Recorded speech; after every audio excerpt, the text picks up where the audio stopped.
Je m'appelle Gaëtan Miletti, je suis professeur de physique à l'université de Neuchâtel. J'ai travaillé à l'observatoire pendant pratiquement 15 ans. Julien Gressot, je suis doctorant à l'université de Neuchâtel.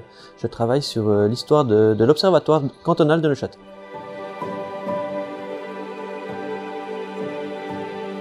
L'observatoire de Neuchâtel a été fondé en 1858 et a été fermé en 2007. Une de ses missions premières était de soutenir l'industrie horlogère de la région pour permettre de la perfectionner. Et aussi, à partir du XXe siècle, à fabriquer l'heure internationale avec le Bureau international de l'heure, avec évidemment des observatoires tels que Greenwich, Paris, l'observatoire naval de Washington ou encore celui de Moscou. Donc on voit que l'observatoire avait une importance à la fois pour l'unification de l'heure au niveau international, mais aussi un rôle important pour le perfectionnement de l'industrie horlogère au niveau de la région du canton de Neuchâtel. Il y avait en fait deux aspects de l'aide de l'observatoire au niveau de l'industrie horlogère. La première est la certification des produits. Il était donc possible d'acheter des montres qui étaient certifiées par les observatoires. On les appelle des chronomètres. Et le second aspect, c'est de fournir l'heure aux horlogers pour leur permettre de perfectionner leurs produits grâce à ces données.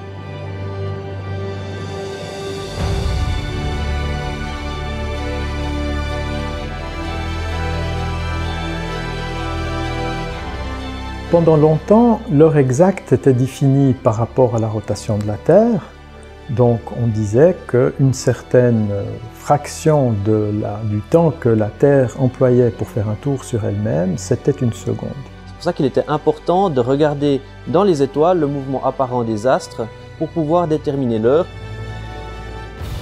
On avait des oscillateurs mécaniques, des pendules par exemple, dont on régulait la fréquence en utilisant comme référence la rotation de la Terre.